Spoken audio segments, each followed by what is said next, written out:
The two skyscrapers who decided to have a child. Once in the village of Liver and Onions, two skyscrapers stood across the street from each other. In the daylight, when the streets poured full of people buying and selling, these two skyscrapers talked with each other the same as mountains talk. In the night-time, when all the people buying and selling were gone home, and there were only policemen and taxicab drivers on the streets, in the night when a mist crept up the streets and threw a purple and gray wrapper over everything, in the night when the stars in the sky shook out sheets of purple and gray mist down over the town, then the two skyscrapers leaned toward each other and whispered. Whether they whispered secrets to each other, or whether they whispered simple things that you and I know and everybody knows, that is their secret. One thing is sure, they often were seen leaning toward each other and whispering in the night, the same as mountains lean and whisper in the night. High on the roof of one of the skyscrapers was a tin brass goat looking out across prairies, looking out across silver blue lakes shining like blue porcelain breakfast plates, looking out across silver snakes of winding rivers in the morning sun. And high on the roof of the other skyscraper was a tin brass goose looking out across prairies and silver blue lakes shining like blue porcelain breakfast plates and looking out across silver snakes of winding rivers in the morning sun. Now the northwest wind was a friend of the two skyscrapers, coming so far, coming 500 miles in a few hours, coming so fast always, while the skyscrapers were standing still, standing always on the same old street corners. The northwest wind was a bringer of news.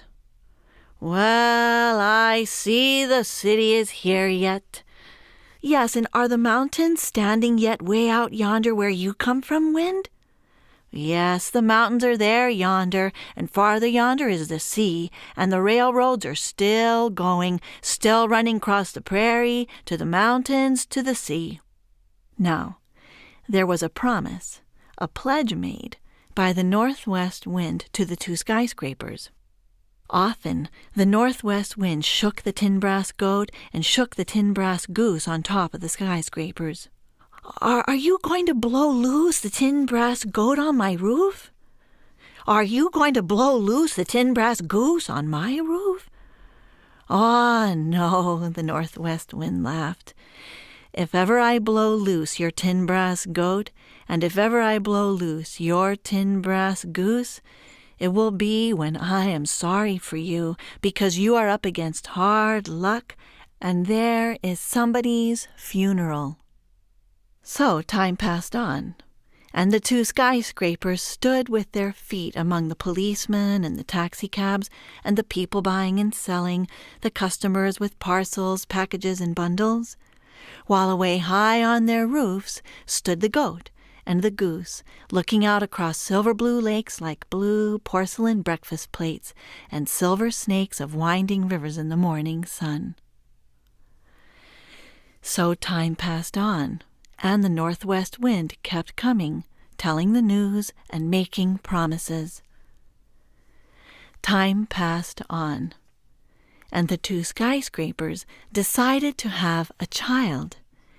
And they decided when their child came, it should be a free child. "It must be a free child," they said to each other. "It must not be a child standing all its life on a street corner. Yes, if we have a child, she must be free to run across the prairie, to the mountains, to the sea. Yes, it must be a free child." So time passed on. Their child came. It was a railroad train. The Golden Spike Limited, the fastest long-distance train in the Rutabaga country.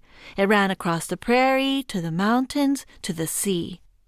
They were glad, the two skyscrapers were, glad to have a free child running away from the big city, far away to the mountains, far away to the sea, running as far as the farthest mountains and sea coasts touched by the northwest wind.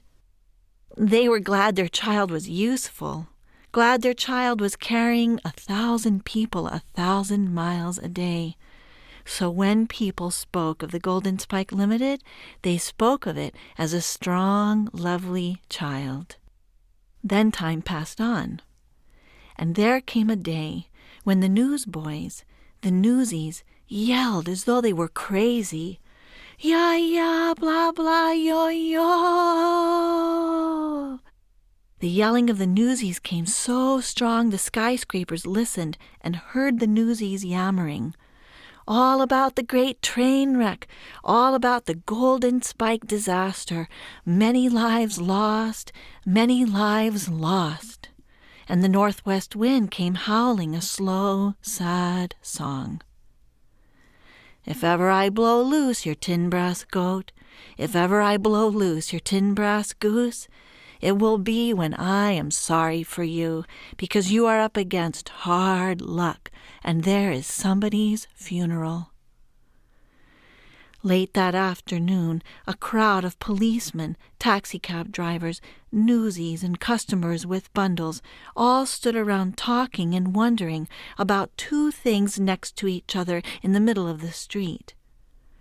One was a tin brass goat. The other was a tin brass goose, and they lay next to each other on the streetcar track in the middle of the street.